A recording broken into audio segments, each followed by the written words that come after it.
Shriram time news मध्ये मी कैलास सोनवणे आपले हार्दिक स्वागत करतो। सुरुवातीला पाहूया 24 तासातील ताज्या घडामोडी। मोहाडी उपनगर येथील लाडक्या बहिणींचा लाडक्या भावातर्फे सन्मान सोहळ्याचा कार्यक्रम संपन्न। धुळे शहर विधानसभा मतदारसंघातून MIM पक्षातर्फे आमदार फारुख शाह यांची उमेदवारी जाहीर। महाराष्ट्र राज्य विद्युत मंडळ अतिउच्च दाब नोकरांची सहकारी पतपेढीची वार्षिक सर्वसाधारण सभा संपन्न। आणि जैन शैक्षणिक संस्थेच्या राजे संभाजी विद्यालयात ॲडव्होकेट रमा सरोदे यांचे व्याख्यान संपन्न।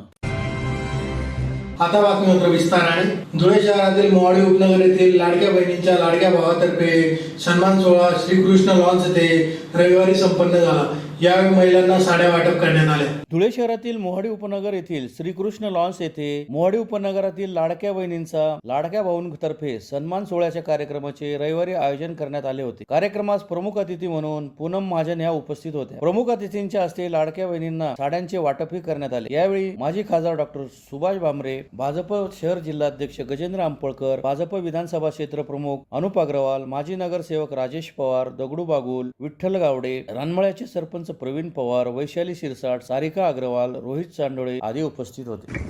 हे शक्तीचं रूप आहे आणि लक्षात ठेवा, जोपर्यंत शक्ती आपली ताकद दाखवते, शक्तीचा अर्थच ताकद असते, तोपर्यंत तो देश महासत्तेकडे जातो। साडी जेवण हा आमचा वेद नाहीये, आमचा वेद आहे की इथे जमलेली सगळी महिला, माझी बहीण, माझी माता, तिने आपली आपली शक्ती ओळखून घ्या। ती 16 वर्षाची तरुण मुलगी असेल किंवा 80 वर्षाची आपली आजी असेल, सगळ्यांनी आपली आंतरिक शक्ती ओळखली।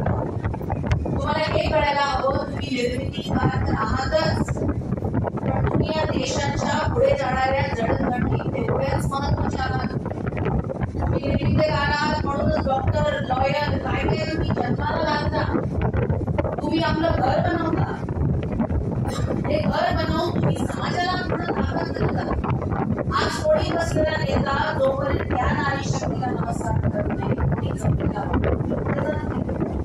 आणि आपले पंतप्रधान नरेंद्र मोदी जेव्हा 2014ला पहिल्यांदा ते पंतप्रधान झाले तर त्यांनी काय सांगितलं? मेरी ये सरकार मेरी माता और बहनों को समर्पित है।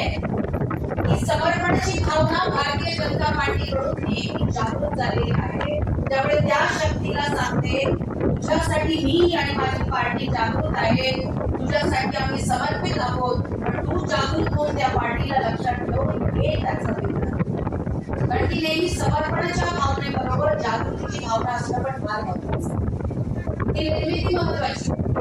आपण महाराष्ट्रात राहतो, 16व्या वर्षी छत्रपती शिवाजी महाराजांनी शपथ घेतली नसती स्वराज्याची, हिंदुत्वाची, जर त्याची जागृत आई आपल्या जिजाऊंनी सांगितलं नसतं, माझ्या पोटात हिंदवी स्वराज्याचा राजा जन्माला गेला, तर ती निर्मिती त्या जिजाऊंनी केली। ती निर्मिती तुम्ही करत आहात, पण स्वतःची शक्ती जाणून घ्या।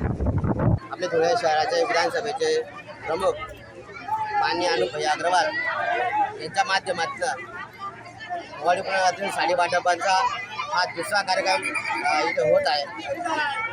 तरी सर्व आज मोहाडी गावातील महिला, माता, हे आज सर्व महिला अनुप अग्रवाल भारतीय जनता पार्टीच्या माध्यमातून हा जो कार्यक्रम होत आहे त्यामध्ये उत्साहामध्ये या सामील झाल्या आहेत आणि त्या आशीर्वाद रूपी मत किंवा आशीर्वाद त्या आपल्या अनुप अग्रवाल यांना मोहाडीतील जनता ही या कारवाईच्या माध्यमातून देत आहे। जय हिंद, जय महाराष्ट्र। धुळे शहर विधानसभा मतदारसंघातून MIM तर्फे उमेदवारी जाहीर झाली असल्याची माहिती आमदार फारुख शाह यांनी पत्रकार परिषद घेऊन देत झालेल्या विकास कामांची माहिती दिली।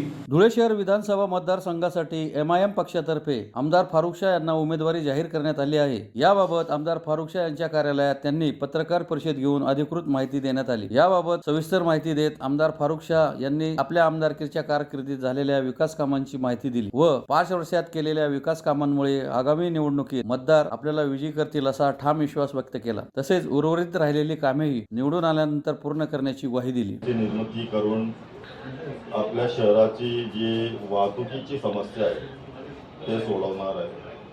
नंतर जे आता पावसाळ्यात अनेक वस्त्यांमध्ये पाणी शिरला होता, आपण बघितलं असेल. त्याचा एक प्रोजेक्ट मी तयार केलेला आहे आणि त्यासाठी NHI वाल्यांकडून पण पूर्ण प्रोजेक्ट मागवलेला आहे आणि महानगरपालिकेकडून सुद्धा. त्यासाठी मदत पुनर्वसन मंत्र्यांशी माझी बैठक झाली होती आणि तो सविस्तर आराखडा तयार करून मी त्यांच्या सुपूर्द केलेला आहे आणि पुढच्या वर्षी आपल्या शहरात पाणी शिरणार नाही यासाठी आम्ही एक पूर्ण प्रस्ताव तयार करून त्याची मंजुरी पण घेण्यात आलेली आहे. नंतरच्या जे माझ्या 4 वर्षापासूनचा जे विषय होता ते आपली जी नदी आहे, नदी संवर्धनाचा विषय, त्याच्यावर मी 4 वर्षापासून काम करतोय. पण हे महानगरपालिकेच्या हलगर्जी आणि नाकर्तेपणामुळे अद्याप त्यांनी तो प्रस्ताव तयार करून दिलेला नाही. तो प्रस्ताव घेऊन आपली नदी बारमाही करण्यासाठी आम्ही पूर्ण प्रयत्न करतो आहे. त्याचबरोबर आता महत्त्वाचा मुद्दा म्हणजे जे आमची MIDC ची एक जागा आहे रावेरची, ती 158 हेक्टर जागा आहे. त्याचा अधिग्रहण करण्याचा प्रस्ताव आता शेवटच्या टप्प्यात आहे आणि तो लवकरात लवकर मंजूर करून आणि शहरात चारी बाजूने आम्ही एक मोठे मोठे अम्युजमेंट पार्क तयार करणार आहोत. दुसरा, पर्यटन विभागाकडून माझा एक प्रस्ताव गेलेला आहे अजून, की जे आपला नाकाने तलाव आहे तिथे एक वॉटर पार्क, एक मिनी वॉटर पार्क तयार करतोय आम्ही. त्याचा पण प्रस्ताव आम्ही सादर केलेला आहे. असे अनेक जे म्हणजे पुढच्या माझं जे विजन आहे ते आपल्याला सांगतोय. आणि आता शहराची जी वाहतुकीची समस्या आहे ते येत्या 4 महिन्यात आम्ही ते निकाली काढणार आहोत. मला महापालिकेची साथ मिळालेली नाही. पूर्वी जे महाभाग होते, जे ज्यांची सत्ता होती, नगरसेवक, महापौर वगैरे, त्यांनी आडकाठे आणले. मागचे जे खासदार होता त्यांनी खूप अडवणूक केली. आता माझ्या मागे तो अनिल गोटे लागलेला आहे आणि त्याच्याकडनं काहीच होऊ शकत नाही. तो माझा केस सुद्धा वाका करू शकत नाही. तो एवढा रिकामचोट आहे की आता दररोज माझ्या कामांवर जाऊन आणि तिथे त्या कामांची पाहणी करतोय, त्याची चौकशी करतोय, पण त्याला काही मिळणार नाही. कारण एक आमच्या उर्दू मध्ये शेर आहे की सीधी सी बात है मेरा शीशे के घर नहीं, मुझको किसी भी सिमत के पत्थर का डर नहीं, सीधी सी बात है मेरा शीशे का घर नहीं. तो माझं काही करू शकत नाही कारण मी चांगल्या प्रकारे कामं केलेली आहेत. आणि त्याला माझी एक सल्ला आहे की बेटा, आता तुझे दिवस खूप कमी शिल्लक राहिलेले आहेत. तू जर दररोज माझ्या एका कामावर जाऊन त्याची चौकशी केली तरी सुद्धा तुझी जितकी आयुष्य आता उरलेली आहे तर एवढे कमी दिवस आहे तुझ्याकडे आणि माझे काम एवढे जास्त आहे की तुझी वय संपून जाईल तरी पण माझे काम तू पूर्णपणे शोधून काढणार नाही. त्याला माझं आव्हान आहे की आता खूप वेळ झाली तुझी, मरता मरता तरी माणूस नेहमी सत्य बोलतो, पण तू मरता मरता आता खोटं बोलू नको. आता तुला मी फक्त यासाठी बघतोय, मी माझे बोललो होतो की त्याची ED चौकशी लावतो, पण तो जर जेलीत गेला तर त्याला सहानुभूती मिळेल किंवा त्याच्या मनात हे थोडसा खंत राहील किंवा मी जेलमध्ये होतो म्हणून मी पडलो, तर त्याला चांगल्या प्रकारे निवडणुकीला सामोरे येऊ द्या अशी माझी इच्छा आहे. आणि कोणाची काय ऐपत आहे, किती लायकी आहे ते जनता जनार्दन दाखवून देईल. वर्षीतला सुद्धा समाजवादीचा उमेदवार होता माझ्या विरुद्ध आणि तो पण मुस्लिम समुदायाचा होता आणि तो इथला स्थानिक होता, आपला इनायत मंसुरी नावाचा, आणि त्याला फक्त 1054 मते मिळालेली होती. आणि हा जे बाहेरून एक्सपोर्ट आणलेला पार्सल आहे, आता याला किती मिळते आता तुम्ही समजू शकता. फक्त मुस्लिमांचा आमदार आहे का? मला हिंदू लोक मतदान करणार नाही का? मला दलित लोक मतदान करणार नाही का? मला शीख लोक मतदान करणार नाही का? मी सर्वांना सोबत घेऊन, सर्व घटकांना सोबत घेऊन मी काम केलेलं आहे आणि सर्व लोकांमध्ये माझी लोकप्रियता आहे आणि लोक मला चांगल्या प्रकारे इज्जत देता, मला मानता आहे.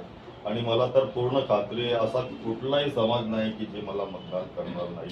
मी फक्त मुस्लिम समुदायाचा नाही तर पूर्ण शहरवासियांच्या जेवढे धर्म जेवढे जातीचे लोक आहेत त्या सर्वांचा आमदार आहे, त्या सर्वांचा लोकप्रतिनिधी आहे. महाराष्ट्र राज्य विद्युत मंडळ अतिउच्च दाब नोकरांची सहकारी पतपेढी लिमिटेड धुळेची वार्षिक सर्वसाधारण सभा जेल रोडवरील गरुड वाचनालय हॉल येथे रविवारी संपन्न झाली. महाराष्ट्र राज्य विद्युत मंडळ अतिउच्च दाब बांधकाम नोकरांची सहकारी पतपिढी लिमिटेड धुळेची 35वी वार्षिक सर्वसाधारण सभा शहरातील जेल रोडवरील धोंडो शामराव गरुड लायब्ररी हॉल येथे चेअरमन नितीन मधुकर कंडरे यांच्या अध्यक्षतेखाली रविवारी संपन्न झाली. दीप प्रज्वलन करून कार्यक्रमास सुरुवात करण्यात आली. त्यानंतर दिवंगत सभासदांना श्रद्धांजली अर्पण करून सेवानिवृत्त सभासदांचा सत्कार करीत गुणवंत कामगार पुरस्काराचे वितरण करण्यात आले. सभेत विषय पत्रिकेवर एकूण 9 विषय घेण्यात आले होते. या मागील वार्षिक सर्वसाधारण सभा दिनांक 24/9/2024 सभेचे इतरी उत्तरांत वाचून कायम करणे, सन 2023-24 या कार्यवृत्तात व सन 2023-24 सालाचे ताळेबंद नफा तोटा पत्रक व 33 पत्रक वाचून मंजूर करणे, सन 2024-25 च्या अंदाजपत्रकास मंजुरी देणे, अंदाजपत्रकापेक्षा जास्त झालेल्या खर्चास मंजुरी देणे, नफा वाटणीस मान्यता देणे, सन 2023-24 चा लेखापरीक्षण अहवाल सादर करणे व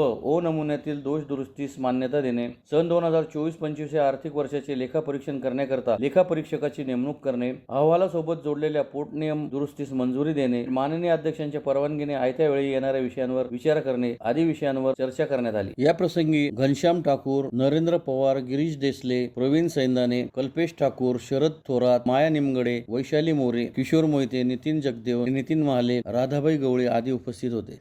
राज्य विद्युत वितरण कंपनीच्या अंडर आमचं अतिउच्च दाब पतसंस्थेत आमच्या अध्यक्षतेखाली नितीन कंडरे यांच्या अध्यक्षतेखाली आम्ही ही 36वी वार्षिक सभा आयोजित केली आहे. अतिशय खेळीमेळीच्या वातावरणात आम्ही सभा पार पाडत असताना या ठिकाणी जे निवृत्त झालेले सेवानिवृत्त त्यांच्या ठिकाणी आम्ही गुणगौरव केला.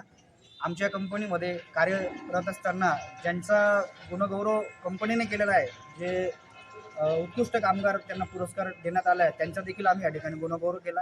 आणि आमच्या पूर्ण सभासद जे असतील त्यांचे जे पाल्य होते ते उत्तीर्ण झाले चांगल्या मार्गांनी, 10वी 12वी पुढचं शिक्षण पदवी उन्नती झालेल्या आहेत, त्यांचं देखील आम्ही या ठिकाणी गुणगौरव केलेला आहे. अतिशय खेळीमेळीच्या वातावरणात आम्ही सभा पार पाडली आणि या ठिकाणी सगळ्यांचं आम्ही म्हणजे प्रोत्साहन पण वाढवतो आहोत आणि त्यानंतर काही कोणाची अडचणी असतील त्यासुद्धा आम्ही अडचणी सोडवण्याचा प्रयत्न करत आहोत आणि कुणीही या ठिकाणी कोणाच्या शंका असतील त्या निरसन करून आपण या ठिकाणी पार पाडत आहोत. धुळे जिल्हा युवा सेना व जैन शैक्षणिक संस्थेच्या राजे संभाजी विद्यालयातर्फे ॲडव्होकेट रमा सरोदे यांच्या व्याख्यानाचे आयोजन करण्यात आले होते. धुळे जिल्हा युवा सेना व जय हिंद शैक्षणिक संस्थेच्या राजे संभाजी विद्यालयातर्फे ॲडव्होकेट रमा सरोदे यांच्या व्याख्यानाचे आयोजन करण्यात आले होते. नुकत्याच बदलापूर येथे घडलेल्या घटनेच्या संदर्भात व महाराष्ट्रातही सर्वत्र सुरू असलेल्या महिलांवरील अत्याचाराच्या विरोधात विद्यार्थिनींमध्ये प्रबोधन करण्यासाठी सदर कार्यक्रमाचे आयोजन करण्यात आले होते. यावेळी बोलताना ॲडव्होकेट रमा सरोदे म्हणाल्या की समाजातील काही नतदृष्ट लोक हे एकट्या महिला किंवा मुलीला बघून तिची छेड काढण्याचा प्रयत्न करीत आहेत. दिवसेंदिवस महिला व मुलींवरील अत्याचाराचे प्रमाण वाढत आहे. यासाठी प्रत्येकाने कंबर कसली पाहिजे. आपल्या मनाविरुद्ध जर कोणी आपल्या अंगाला हात लावत असेल, वेगळे इशारे करत असेल, आपल्याशी सलगी साधण्याचा प्रयत्न करत असेल तर आपण शांत बसता कामा नये. आपण आवाज केला पाहिजे. आपण आपल्या घरच्या लोकांना, शाळेतील शिक्षकांना किंवा रस्त्यावर असा प्रकार होत असेल तर रस्त्यावरील लोकांना एकत्र करून त्या व्यक्तीच्या संदर्भात माहिती दिली पाहिजे. आपण जर असे केले नाही तर त्या व्यक्तीची हिंमत वाढते व नको ते प्रकार घडत असतात. हे करत असताना आपल्यामुळे देखील कोणाला त्रास होणार नाही याची देखील दक्षता आपण घेतली पाहिजे. आपल्याला शोभेल असाच पेहराव आपण केला पाहिजे असेही त्यांनी सांगितले. कार्यक्रमाचे सूत्रसंचालन, प्रास्ताविक व आभार राजीव हाके यांनी केले. या प्रसंगी संस्थेचे सचिव प्राध्यापक शरद बच्चाव, ज्येष्ठ संचालक प्राध्यापक डॉक्टर मोहन मोरे, संचालक भूषण सावंत, शिवसेना विधानसभा शहर संपर्क प्रमुख सुनील पाटील, शिवसेना सहसंपर्क प्रमुख महेश मिस्त्री, शिवसेना जिल्हा प्रमुख अतुल सोनवणे, शिवसेना विधानसभा संघटक ललित माळी, जुडो कराटे प्रशिक्षक संदीप बाविस्कर, युवा सेना जिल्हा प्रमुख हरीश माळी, युवती विस्तारक सोनी सोनार, जयेश फुलपगारे, शुभम फुलपगारे, तरबेज शेख, जाकीर शेख आदी उपस्थित होते. जे तुम्हाला आवडत नाही असा कोणी जर तुम्हाला स्पर्श केला किंवा असं काही कोणी तुम्हाला म्हटलं जे तुम्हाला आवडत नाहीये तर त्याच्याबद्दल बोलणं नक्की पाहिजे. त्यामुळे तुम्ही तुमच्या शिक्षकांना सांगू शकता, तुम्ही तुमच्या घरी पालकांना सांगू शकता, तुम्हाला ज्यांच्यावरती विश्वास वाटतो, तुम्हाला जे तुम्ही जे ऐकणार आहेत, तुम्ही काय म्हणताय ते त्यांना सातत्याने सांगा, गप्प बसू नका. कारण का जर आपल्याबरोबर काहीतरी चुकीचं घडत असेल आणि आपण जर ते गप्पपणे सहन केलं तर काय होतं? पुन्हा एकदा ठळक घडामोडींवर. मोहाडी उपनगर येथील लाडक्या बहिणींचा लाडक्या भावातर्फे सन्मान सोहळ्याचा कार्यक्रम संपन्न. धुळे शहर विधानसभा मतदारसंघातून MIM पक्षातर्फे आमदार फारुख शाह यांची उमेदवारी जाहीर. महाराष्ट्र राज्य विद्युत मंडळ अतिउच्च दाब नोकरांची सहकारी पतपेढीची वार्षिक सर्वसाधारण सभा संपन्न. आणि जैन शैक्षणिक संस्थेच्या राजे संभाजी विद्यालयात ॲडव्होकेट रमा सरोदे यांचे व्याख्यान संपन्न. याचबरोबर श्रीराम टाइम न्यूजचे बातमीपत्र संपले. दिवसभरातील ताज्या घडामोडींसाठी पाहत राहा श्रीराम टाइम न्यूज. भेटूया पुढील प्रसारणात. तोपर्यंत नमस्कार.